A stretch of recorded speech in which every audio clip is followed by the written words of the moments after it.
I know my colleague had been feeding me poison for weeks. I had always been a bit of a zombie in the office. Our VP of marketing seemed too good to be true with his charm and charisma. She was the one I confided in about my marriage problems and career issues. She said I needed to work harder to climb the corporate ladder. At first it sounded like empty flattery. Now I realized she was manipulating me for her own gain. Our team was going over budget and it was my fault. I had gotten lax about checking the invoices for discrepancies. VP was always breathing down my neck, asking for reports on time and the numbers to balance out. She suggested we have lunch and discussed the details of the project over a sandwich. I ate every bite, not thinking twice about it. Now my stomach churns with the memory of that day. After I had finished eating, I remember feeling a numbness spreading through my arms and legs, my mouth dry and my head foggy. I must have dozed off. I was at my desk when VP came over to me smiling and said I had just gotten my sales numbers. It was a record. She was going to present me to the board of directors that night. I didn't feel any joy, just a sense of relief that it was over and I could get on with my day.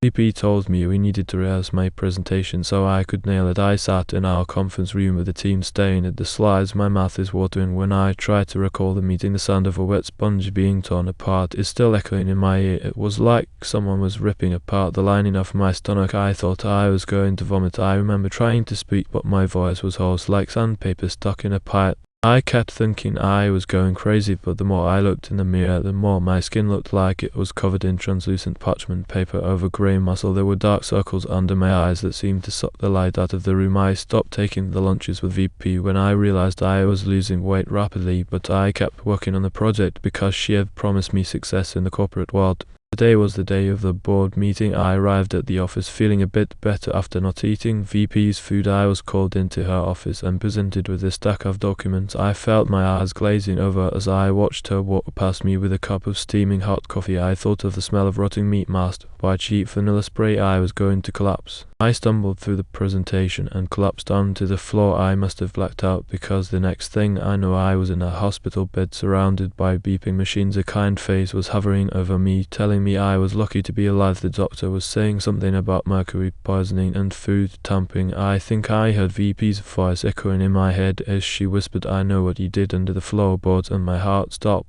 beating.